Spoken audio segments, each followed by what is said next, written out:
No, no, no. That won't do at all. These appetizers are atrocious. I can't possibly serve my guests this. Go back and make something better. I'm sorry, right away, sir.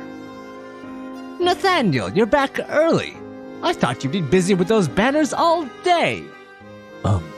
Well, the strangest thing happened and... I don't need the details. If you've got time to stand around, you can go help Olivia with the carriages. Yes, absolutely. By your leave. Just a few more days until the festival, and there's still so much to do. But if all my plans go right, they'll be talking about it for years.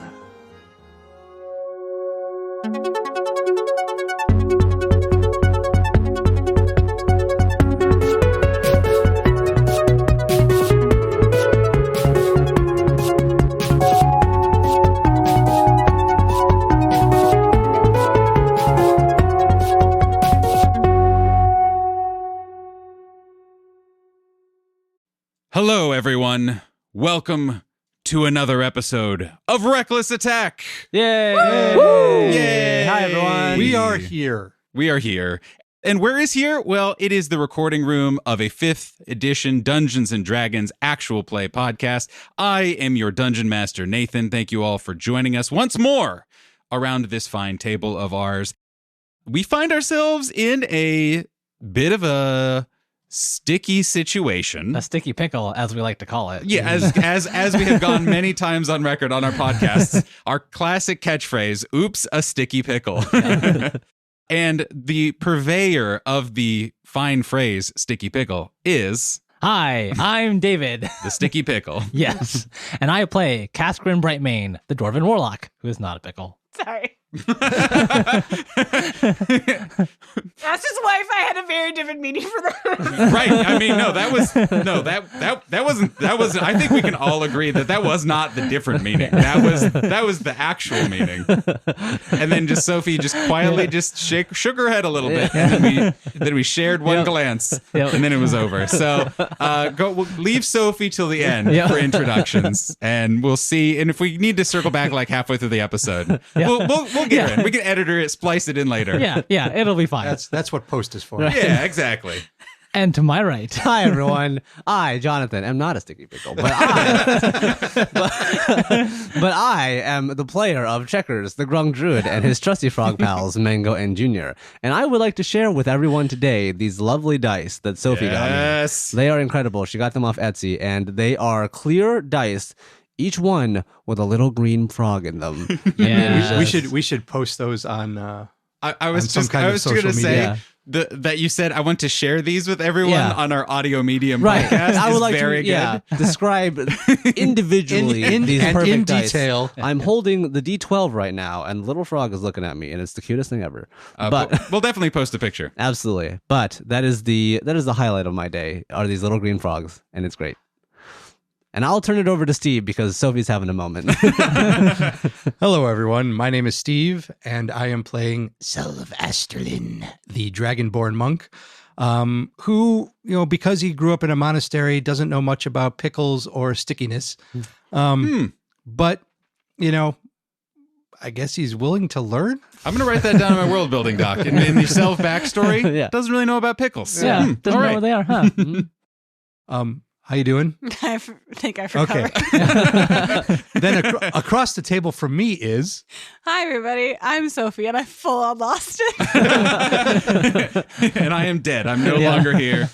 I've cried my tears of laughter and back. I also play Valeska Carter, the human asterisk cleric of the Arcana domain. I'll make it through, I swear. I will say all the words that I am contractually bound to say at the top of the episode. It should almost be muscle memory at this point. You say that, but to this day, I have to pause and be like, 5th edition, Dungeons & Dragons.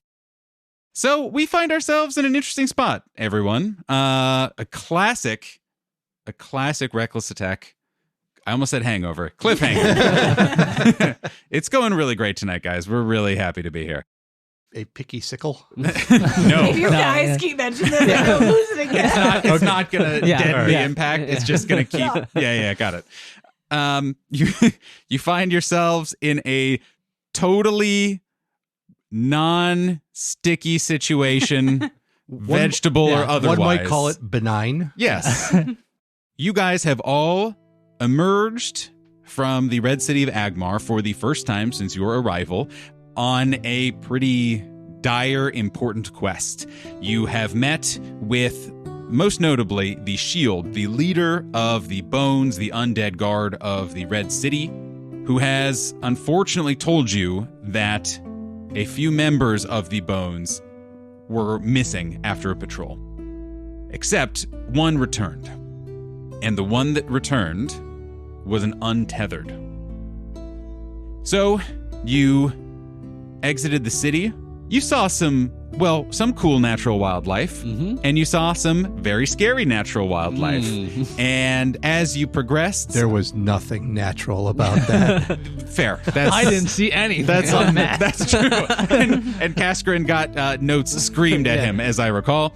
And after several hours of walking in the forest, you guys essentially used supernatural radar to basically see through the Fortunate's kind of senses and amplify Val's kind of connection to the holy and unholy to track down at least one member of this missing patrol sitting in the middle of the forest. Checkers went out ahead. Selv and Cass were kind of, a good hunk of the ways behind him. Val was a little bit further behind them, and the Fortunate, knowing that whatever happened could happen to the Fortunate, was 100-some feet behind you guys. As Checkers got relatively close to this Untethered, seemingly spurred on by nothing, wasn't a bad stealth roll or anything like that, the creature got up and clearly reacted to him and his presence there. At the same time, you all heard a voice that expressed disappointment that there was only one additional creature for it to control, but that you all would serve as a nice prize instead. Specifically, the servant of the Eternal Citadel and the one housing the traitor spirit. And that's where we ended. And as soon as we stopped recording, it was very interesting where two different players thought I was talking about their characters when I was talking about the spirit, which was interesting. I didn't hear the spirit part. I was like, oh, traitor. Probably Checkers. Yeah, you got me. Statistically speaking, that is probably the truth, yes. And wow, way to reveal it this early. Come on. Could you imagine that being like the big twist was that Checkers was a super double ultra covert secret agent, right? And that was how it came out. Just had to spoil it now. As the grung image fades away, and it's just the image of the creature with the lantern and the shepherd. The shepherd. He never threw away the High Overlord hat. He just put it back on. How could you, Checkers? We trusted you. He somehow wipes off all the blue paint and he's golden now. And Kaskarin obviously would know that one of those individuals is him and a servant of the Eternal Citadel. I can't remember, David, have you told the rest of the party kind of your deal? Or how much have you told them about your deal? So I have at least told everyone that I am a warlock of the Eternal Citadel. And I have mentioned some of the values that the Citadel holds of order, of balance, but not really much more than that. Yeah. And your connection is fairly loose, other than you get power from it, which is a strong connection, but is a lot of, I believe, dreams, a lot of compulsions like we saw in the first episode, just kind of prodding you on, but not a lot of like direct chats. Yes, exactly. Yeah, a lot of it is like feelings, dreams, or like you said, compulsions. Yeah. And then the other person, I look over at Sophie. Hi. You can decide whether Val is unsure or has an inkling in that kind of immediate moment. But something deep inside Val stirs in a way that is probably strange. And you realize, oh, that's me. Yeah. I feel like she probably would like heard Trader men like, who's not me? And then Spirit would have something would have clicked, especially with her feeling that strange sense. Yes. Are we getting asterisk lore? We'll see what happens. Asterisk lore! We'll see what happens. Well, I mean, 28 episodes in, we finally learn about the asterisk. Maybe, no. Maybe, Yeah. because you know what needs to happen first? Unless Val starts shouting exposition and backstory in the middle of combat, everyone needs to roll for initiative. Checkers with a 17. Selv with a 19. Ooh. Kaskrin with a 15. Val with a 13. Look at you. Look at you guys. Yay. What I would like everyone to do, what is your passive perception? 15. 14? Passive perception for Selv is 15. Kaskrin has 13. Ooh. You know what's really fun as a DM is when you pre-roll a roll and it's really good. And you can just I don't even have to lie about this. Isn't that a wonderful time? Great. So you are all surprised, mechanically and literally, when a creature reveals itself. Now, remember, it is still light out. You've been traveling for quite a while, but it is light. And most monsters appear only in the dark. And as you look at this one, you wish this one was too. From, we will say, behind a tree, even though that sounds very undramatic, a creature steps out. You see a living ball of smoke that appears to be maybe humanoid in vague shape, but it is almost too unformed to be able to tell. Where you think its midsection might be is what appears to be a flame, a blue flame, that would be from a wick of a candle maybe, but there is no clear source of this flame. Amidst all of the strange heat shimmer and smoke emerging from this creature, you seem to see maybe a pair of legs, of sturdy humanoid legs, but it's hard to say. But you definitely see at least one humanoid arm holding a black staff. Atop it, a giant glittering jewel of some sort that is red and orange and yellow and sparkles like it too is some sort of flame. The creature, you see it step out dramatically and turn to Kaskrin and Selv, who it is closest to, and from the swirling bit of smoke, another arm extends out straight to Kaskrin. And you see the arm holding the staff bend the staff down into a curve like it is turning into a bow of some sort. As it bends, a strange, otherworldly, ethereal, wispy, almost bowstring attaches from the top to the bottom. And then a third hand reaches to this bowstring and plucks it, making another one of the horrible alien noises that you heard. All right, sorry everyone. I'm going to just nope right out of here. Kaskrin, could you please make me a wisdom saving throw? Let's see if I can. That is a 14. You hear in your mind a single word. Coward. And you feel so angry at that phrase. And you take a step forward without even realizing, clearly about to try and charge this creature because you are immediately just how dare this creature affront you and say this sort of thing to you, and until you snap out of it. Barely. The creature, you would assume, maybe looks at you and chuckles. You will be fun to play with. And then it starts moving back in the direction to where you know the fortunate is. What would you like to do? Oh, boy. This creature is, we'll say 50 feet away from you, but you can still see it. Again, it's pretty light out. It's a dense forest. But also, this creature is a strange candlelight creature, so it's not exactly hiding right at the moment. What do you do? I will move my 40-foot distance towards it and kind of jump and duck behind trees as I'm going to get up there until I can get a clear line of sight. And then I am going to summon up the small whirlwind around my fist, and I am going to try to punch it from a distance. Where do you think you're going? 8 to hit. Believe it or not, no. Then I'm going to flurry. So I'm going to try to hit it 2 more times. Bonus action, right? It's a 1 on the die. Yowza. Not a strong start, everybody.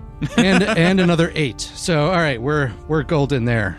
As you are striking out against this creature, the wind from your fist seems to hit only air. Checkers. Absolutely. So Checkers is up in the trees right now, and what he's seeing is another member of the Bones, Untethered. And as Checkers is approaching silently and quietly in the trees, he sees the member of the Bones begin to react. Has Checkers seen the Bones pick up their spear yet, or what do they seem to be doing right now? Great question. So, the member of the Bones was just sitting there. Yeah. And it has raised up and it has its spear in hand and has clearly turned to you, and you can hear it start to make those same terrible noises that the Untethered you saw back at the base was making, and starting to get worked up and make huffing that will soon turn to screaming and screeching. Great. So, Checkers is going to hide behind the tree that he's in. He knows that the Bones is going to come after him, but he's going to try and buy a little bit of time. And he's going to think in his head back towards Junior and start trying to get Junior to tell Mango to start, making his way, sneaking his way towards where Checkers is. Okay. Do they all speak frog? They all speak frog. Okay, yeah. I assumed so. Yeah. So the way I'm kind of imagining this is like there's a little daisy chain of frog telepathy going on. Yeah, I love this frog telephone. Yes, that's me too. happening. In a way, hopefully that Kaskrin and Selv can also see. So Junior would tell Mango to start pantomiming a little bit that they, the party, should all start sneaking up ahead to where Checkers is. So Mango just gets kind of low to the ground and just looks over at Kaskrin and Selv, who are clearly distracted. Yeah, I was going to say, this is a phenomenal plan Right. for other times. Right. And Checker and Mango is maybe a little bit confused about there's something clearly wrong here, but Checkers is calling. So Mango's going to start trying to sneak up ahead towards Checkers, abandoning the party. Seems good. I mean, the party is currently spread throughout about 200 feet of forest, so he's still kind of in the party in a way. Exactly. Just as a reminder, Checkers may or may not know, but this thing reacted to you, even with hiding and stuff. Exactly. So, yep. Great. Well, bad news. It's this creature's turn again. Ah, jeez. I can't even say that it turns towards Selv, because what is facing with this creature? How does smoke turn? Exactly. Well, where's the flame? It In the is center of always in it. the center. Oh, no matter what. No matter where So it's not facing, center front. It's just center. it is center. Gotcha. You hear that same voice once again speak out. These creatures, whoever made them, thought that they had dominance over them. Maybe they had pride, but that is not what they are. They are aggression. It bends down its strange staff, extends a hand out to you, and has a third arm pluck this strange ethereal string. Selv, make me a wisdom saving throw, please. 18. So you experience the exact same thing that Kaskrin did, where you, in your mind, hear Weak. and you get that little bit of flair of how dare they? and you just get this irrational anger crop up. But maybe it is due to your natural abilities. Maybe it is due to the years of practice of self-mastery that you have. Whatever it is, you were able to tamp down that feeling momentarily. I'm not the one who just failed twice. Even though I guess technically I am. But that doesn't matter. That's neither here nor there. That doesn't matter. Irrelevant. But as a bonus action, it's going to keep its hand extended and shoot some fire at you. Ooh. 13, I assume, hits? Or, excuse me, misses? It does miss with my brand new armor class.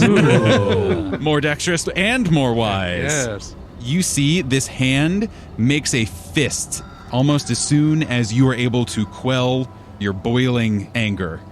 The fist clenches, and from that fist, a mote of fire just blasts past you. What Self does is kind of jumps in the air and does a almost horizontal turn as he jumps over this little mote of flame to land back on his feet. Sick. Kaskrin has a moment where he has stepped forward with irrational anger, and suddenly it dissipates. He's calm again. He sees Selv, and he sees this smoke-like ethereal creature in the distance, and he notices with almost a start that he still has Junior in his hands, who is now like pantomiming. Yeah, so can Junior... How well could a tiny frog pantomime, I wonder? To another frog, very well. Yeah, that's true. And Mango knows They have exactly played charades before Right. to prepare for this moment. But all you would see is Junior just like putting his belly on your hand and just like crawling in a specific direction. And it's questionable if you're really understanding what that means. Junior, this is no time for the Macarena. Yeah, does it just have frog stats? Yeah. Yeah, it's just a frog. No different stats? No. Could you roll me a d20? Yeah. That is a 15. The frog provides. To be clear, the DC was 10. I thought that feels like a normal thing. I decided charisma check. He's performing. Why not? That's a -4.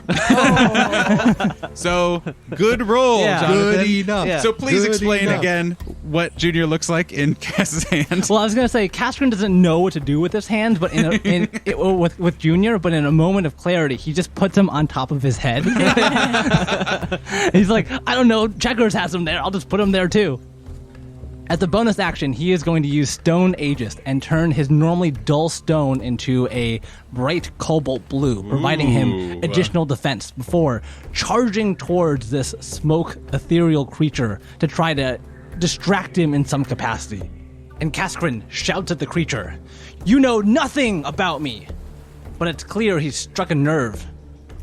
I'm going to move 25 feet just to get a little bit closer to the creature, and in that same charging motion, he grasps something telekinetically in the distance. There's a small boulder that shakes and rustles from beyond the trees and suddenly comes hurtling towards this smoke creature as Kaskrin casts Catapult at level 2, Ooh, okay. trying to just slam it from the side as hard as he can. Love it. Can it make me a dexterity saving throw? Absolutely. 15. That succeeds. Ah. Unfortunately, and the rock just smashes further into the tree line, missing him completely. Bummer. Now it is the Untethered's turn. But why?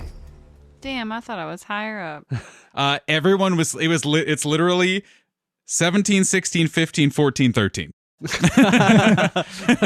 It was nuts. And then the fortunate is very low. No.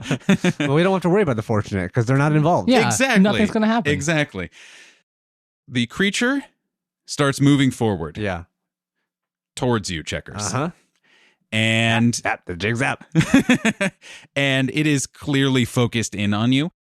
I think that it is not close enough that it would be able to double move and attack you. So, what it's going to do instead, it's going to be a very wisdom save heavy episode. Okay. As could you please make me a wisdom save? Absolutely. Ooh, 19 on the die. Oh, okay. The Untethered steps forward. It has its giant spear in one hand, and you can see it has a short sword and still seems to have all the equipment minus its control band, essentially, that you know is key. you hear it make its strange, piercing scream directed at you. Mm-hmm. And something inside of you, something fundamental to being a living creature, is jostled. That's bad. I need that. My spleen. Yeah. Yeah, whatever that is for a grunt. I need all my fundamentals where they are. I'm not going to tell you your anatomy or your spiritual anatomy. That can be a character choice. One of my two stomachs. Oh, no. As this creature cast Toll the Dead on you. Okay. But you are just resilient enough that your desire, I don't know. Checkers is an extremely wise creature. That's true. As everyone knows. And a creature that is very intent on continuing to live. Mm-hmm. And that is, I think, a big part of that as well. Exactly. But so it moves actually 35 feet up. Yeah. And so it is quite close to you, but its desire for violence upon you is so strong that it didn't want to wait to try and make an attack against you. Sorry, in case I missed it, is Checkers still in the tree? He's still in the trees, Okay. Yeah. But it is unimpeded, seemingly. Yep.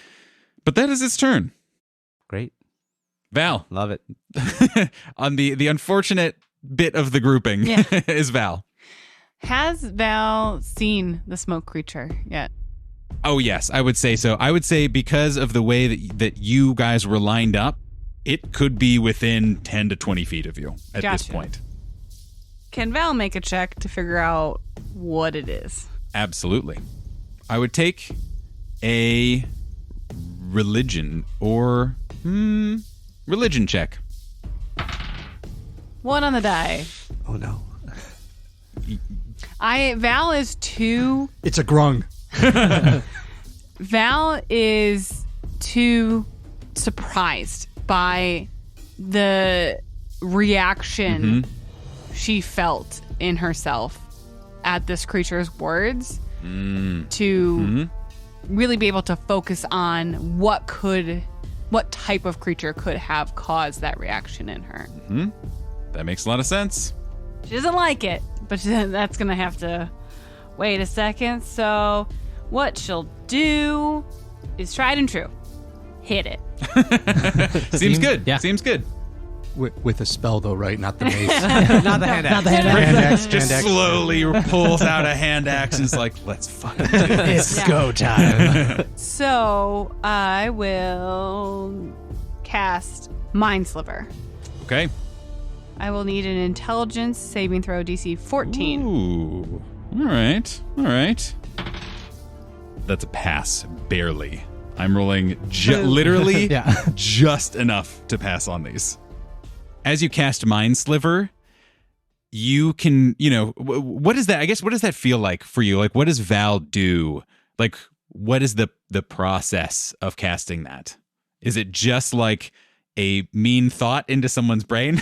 I was going to say, like, Val sends, like, one of those, like, weirdly, like, gross or just, like, facts. Like, she sends an image of, like, a lamprey to them telepathically. I love that deeply. And that is... Where it's just, like, because it doesn't Frogs do a can lick ton. their own eyeballs. Yeah. It doesn't do a ton Here's of a deep damage. sea angler. It's weird. Yeah. Sea cucumber. It's just gross out facts. Yeah.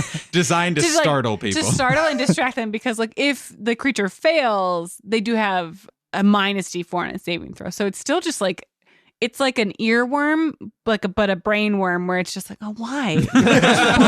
Why would you send me this? Yeah, right.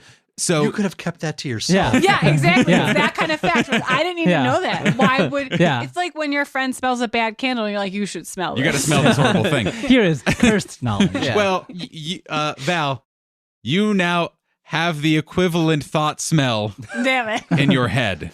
Not mechanically, but what it feels like is that this creature sends it almost the opposite energy back at you and cancels it out. Not in a mechanical sense, but in a vibe sense. Exactly. Then with a bonus action, Val will cast Spiritual Weapon. And it does a thing. Is this the chalice or the book? Ooh, that's a good question. It's a chalice, but it is upside down. So as it comes down, the intent is to snuff out oxygen. Yeah, Cool. love that. To Awesome. put the little flame out. Yes. Yeah, Cool. Nice. 19 hit. That hits for the first attack to hit this creature Ooh, yeah. on like four or five attacks. Yeah. You guys rolled like garbage, so It's not. Okay. I And it rolled rolled very good. 3-1-3. So Yeah. 10 points of damage. Ooh, Wow. What kind of damage is that? Force. Ooh, force Hell damage. yeah. Okay. Seems to take as much damage as you would hope that it would do. Yay. God, this never Great. happens. Yeah, right. Yeah, I know. Well, you've been fighting the same creature for like 8 episodes in terms of like its resistances and stuff, so that makes sense. Enjoy your full damage once more. And then Val will retreat to the fortunate. Just start moving. Yes. And so in my mind, I will tell the fortunate, the creature who did this is coming. Retreat and be prepared.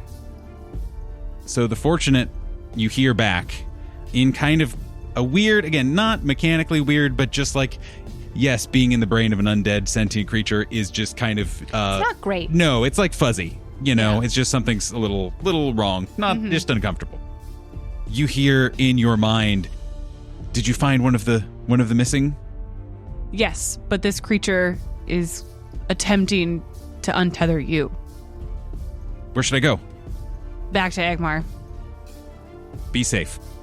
You too. You see the fortunate run off, and the connection is severed.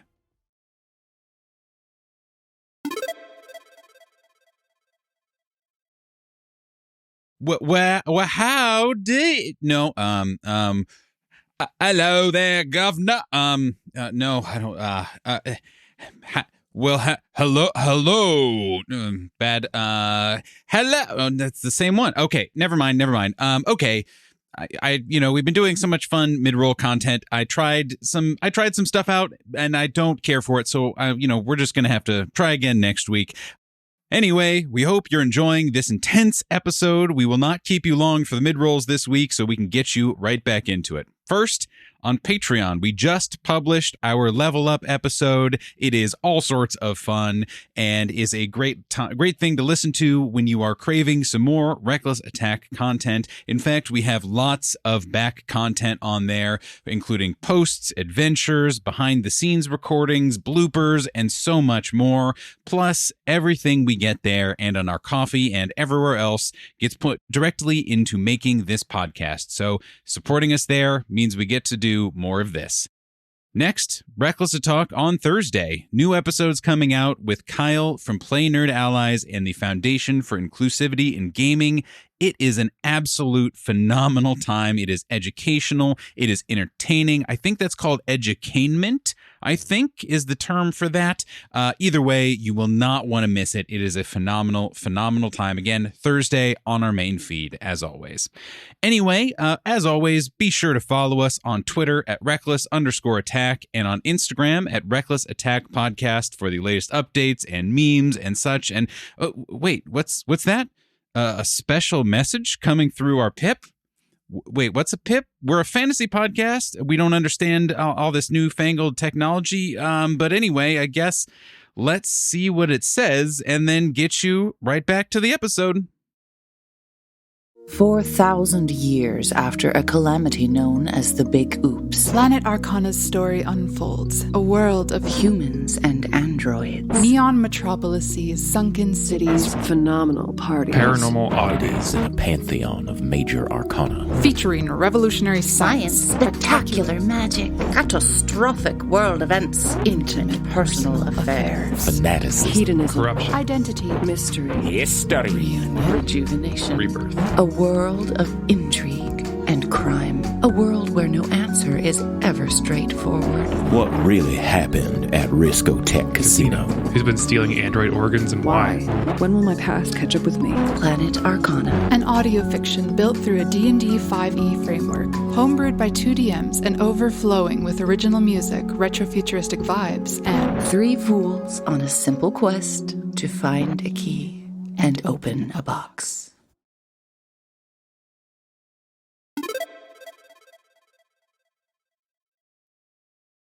That's the end of the round. There's an Untethered. There's a Checkers. The Untethered is trying to pluck at the life strings of a Checkers. I need those. There's a Mango who is like army crawling. But like surprisingly quickly, but also surprisingly like it's kind of like bow-legged almost, where it's like still just normal, but like it's shuffling quickly. Yeah, Mango's squat and towards the ground anyway, so like, that makes sense. Mm-hmm. There is a Cascarin, a Selv, and a Val. Well, Cascarin and Selv mostly, who have tried to close in on this creature and are trying to blast it and shoot at it and what have you. Val has started running in the direction of the Fortunate, has passed on the message, and is still some degree of relatively close to this creature. So at the top of the order, actually, something happens. Get out of here, actions. I would like both Selv and Cass to make me a Constitution saving throw, please. Constitution? Cascarin has a 7. Selv with a 5. Dice are cold tonight, everybody. Yowza.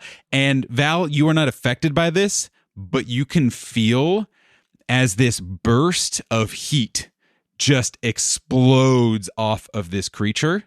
And you guys take 2d6 points of damage, which is 10 points of damage. No, we're still babies. Why are you doing that? There goes our temporary hit points. Yeah, no kidding. So in that single burst of energy, the frost armor covering both Selv and Cascarin just evaporates. And we're just like left unprotected. I was using that. I do imagine that like sweet, like if you're looking at the side view, that like burst of heat coming to the front and you see like the water droplets like shoot off the back. Steam. Yeah. Hell yes. But now, Selv, you are uniced. You still have, I believe, wind around your fists, and you are approximately 15 feet away from this creature who is moving quite quickly. How far is Cass from the creature? I'm probably about 25 feet. I think that's about right. So that's too far. This creature is probably as fast as you, Selv. Okay. In that case, what I am going to do is I'm just going to do the quick little neck crack that all of the fighters do on every movie that you've ever seen ever. Just fine.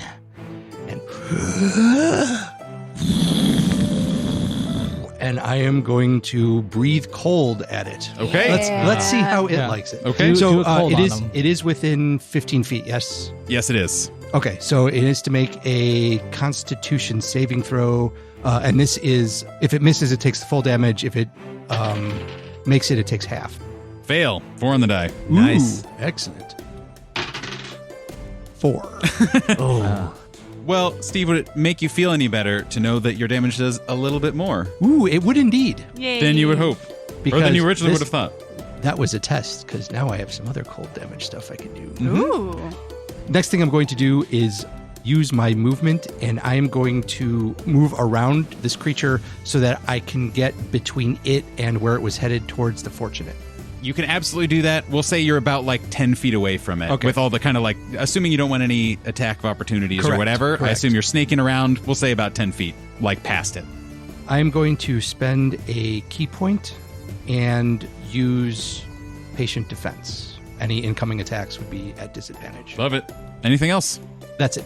Okay. Checkers. So Checkers is going to frog telepathy over to Junior. All right, the jig's up. Hurry up, everyone. And Cascarin, you just feel Junior just like begin to hurriedly shuffle on your head. Is it like a compass where I can tell like the direction that he's shuffling is the direction I need to go? Exactly. So just you feel like the little frog flippers just begin to like shuffle on your head, and you can tell that Junior's just like turning a little bit towards. You're being ratatouilleed? Yeah. Right. Exactly. So Checkers is going to sort of move around the trees a little bit in such a way that he can try and get above the Untethered. Ooh, okay. He is going to pull out his crossbow and aim down at the Untethered, firing a jagged thorn whip to try and pull it up into the trees. Okay. I'm going to make an attack roll. Ooh, 25 to hit. Nope. The reaction, is just so good. That hits. Okay. Okay, but also these are in full plate armor and high level creatures, so it could have been. Yes, but boy, it was exactly the reaction that I'd hoped for. It was the pause. Yeah. 5 points of damage, piercing damage, and the Untethered finds itself pulled up into the trees, and then presumably falling back down to the ground. Okay. So it'll find itself taking 1 point of falling damage and landing prone. And at this point, Checkers is going to use his bonus action to command Mango. Mango's going to quickly shuffle out of the trees and see this prone Untethered. Get him, boy! Mango is going to run over to the fallen Untethered and just, lay on him. Okay, it's going to take the pin action, Yeah, right? Is that what he's that going is? to try and grapple him to the ground. Okay. Contested athletics. Ooh. Hot dice for Checkers over here. Natural 20.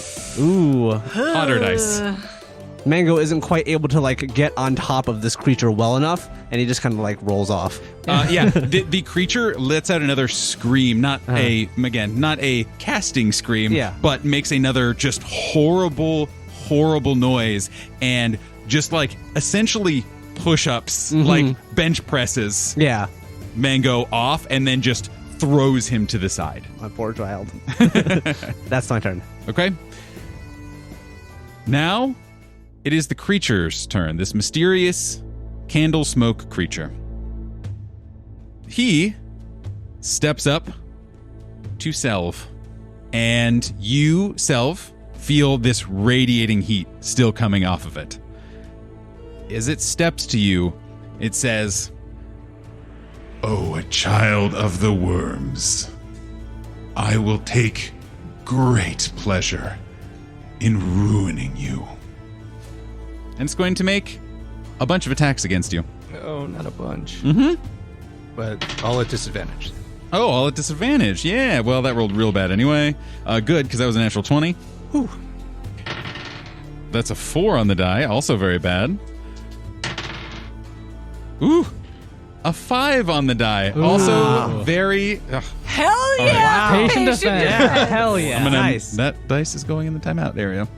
Selv, what you see is just not even 3 arms, just a flurry of arms reach out and try to rip at you. And each time they come past you and come to you, you can again feel this intense heat coming off of them. Selv just kind of starts duck, dodge, dive. He crouches down, he shifts to the side, and he's timing it in such that it's barely a miss. He's to the side and it's right past his face, or to the side and then right past his side, and then he kind of comes back down into his patient defense stance. Awesome. I was curious, are you does Selv stay pretty planted on the ground as he's dodging, or is he just spinning, twisting all the time? Selv is, I was actually thinking about this a little bit ago, and his martial arts type is a lot of movement, because it's supposed to be more based on air and all this stuff. So if he can dodge it, he's going to dodge it. He occasionally parries and occasionally keeps a stance, but for the most part, his feet are always moving, and he's always kind of drifting to the side or down or up or whatever. As a bonus action, this creature, once again, you hear this otherworldly sound, this otherworldly voice say, "Coward. Weak. You can do nothing to me. I am your better." And your next attack has disadvantage. Oh, no save? No save. Okay. That's the end of its turn, however. Or is it? Or is it? Ooh, actually, no. Because it's done that, it is going to move away from you using its full complement of movement. And you can take your attack of opportunity, if you'd like, at disadvantage. I will definitely take that attack of opportunity. Okay. Natural 20 and a 17. That hits. Yes! All right. 10 points of damage. Nice. You swing through the creature, and while it doesn't seem like it connects with anything solid, you still, like, it's almost as if some of the smoke goes away. So clearly you are still doing full damage to even this strange smoke creature. Coward. I just love that Steve said that with like a shit-eating grin. The creature, once again, as it moves away from you, again, in this like unnatural way where you can see which direction it's going, but none of its appendages none of them are facing that direction. Like, no matter how you are perceiving this creature, it weird legs to be from the front. Yeah, exactly. It's almost like one of those like trick statue things where it looks like it's always watching you. And as this thing retreats quite quickly further into the forest towards where you know the fortunate is. Ah, jeez. You, Selv, just hear another laugh ring out. Cascarin feels Junior just squirming around on his head, and he yells towards Checkers in the forest. Checkers, fall back. There's something else here. There's something dangerous.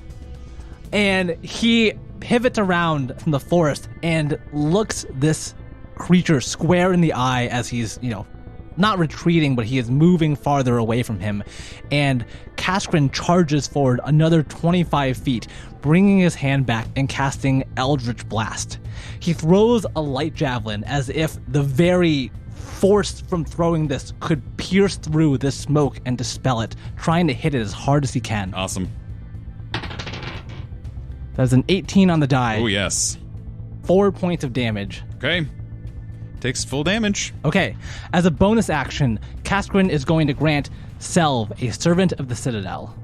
You don't see anything quite yet, but you can feel just a faint protective force in front of you, Selv.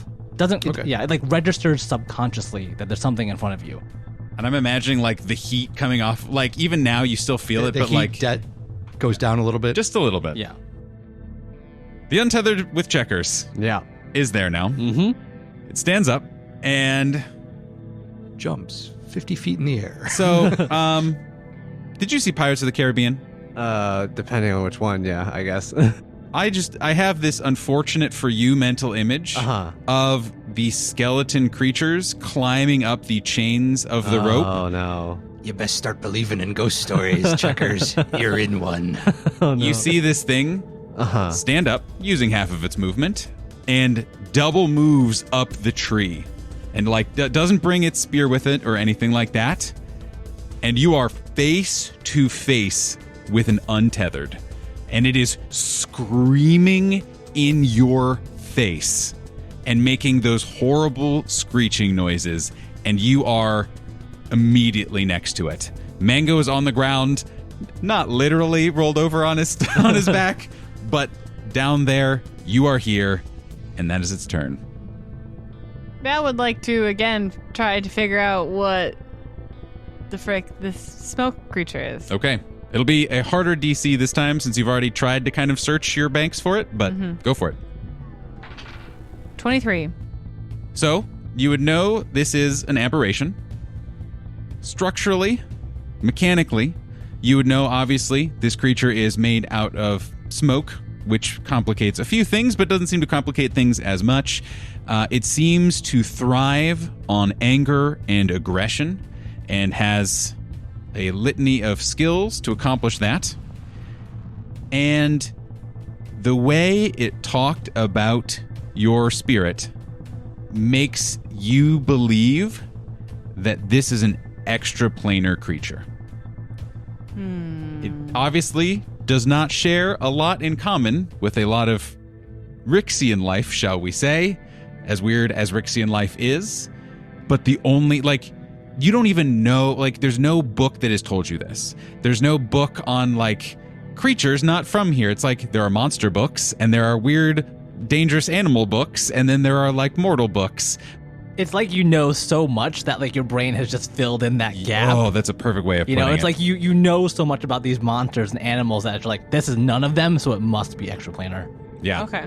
And what that means to you, I don't know. And Val wouldn't know. But of like, the only way that it could know about your spirit is if it had some sort of connection to a different realm of existence.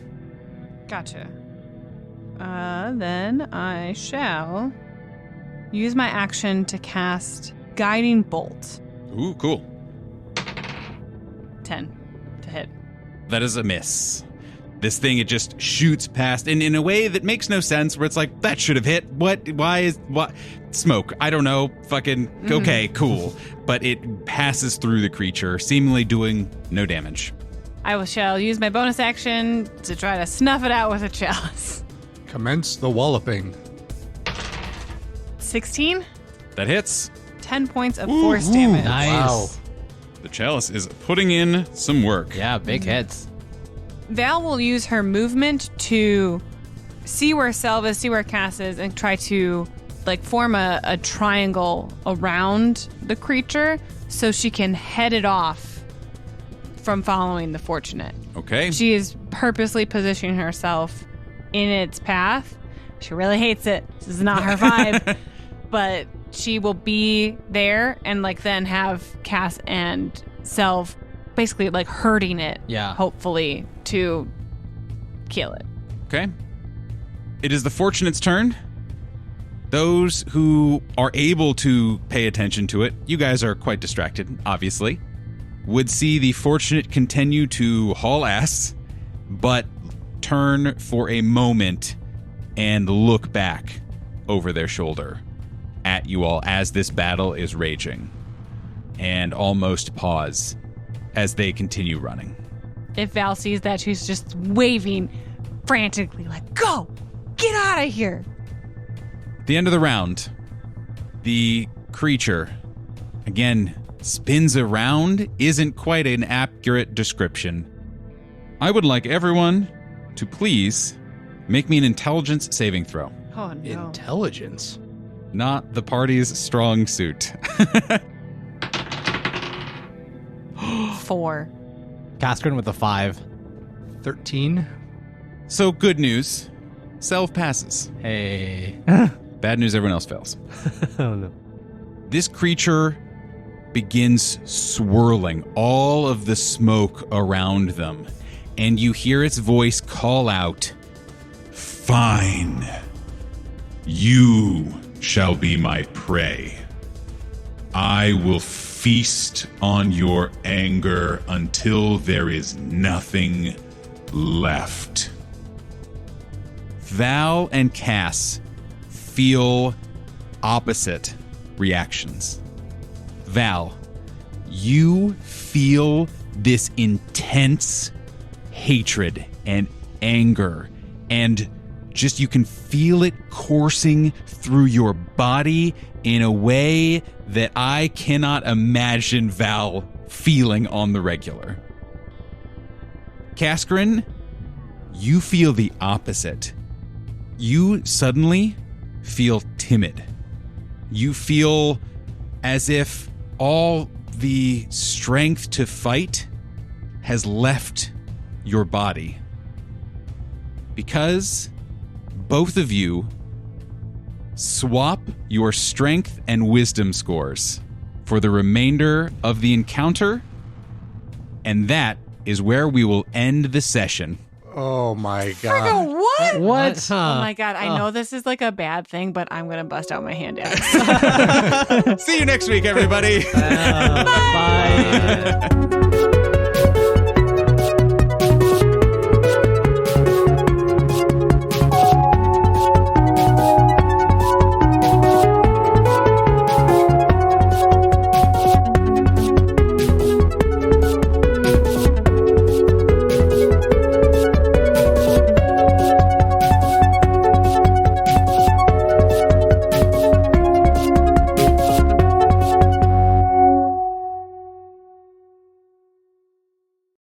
If you love Reckless Attack, you'll love the people who helped us make it possible.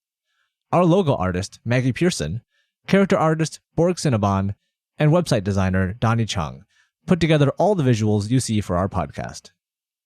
We have some fantastic music, too. Our opening and closing theme was written by Chicago-based composer Megan Carnes. We also used the works of Michael Gelfi and Alexander Nakarada for our background music.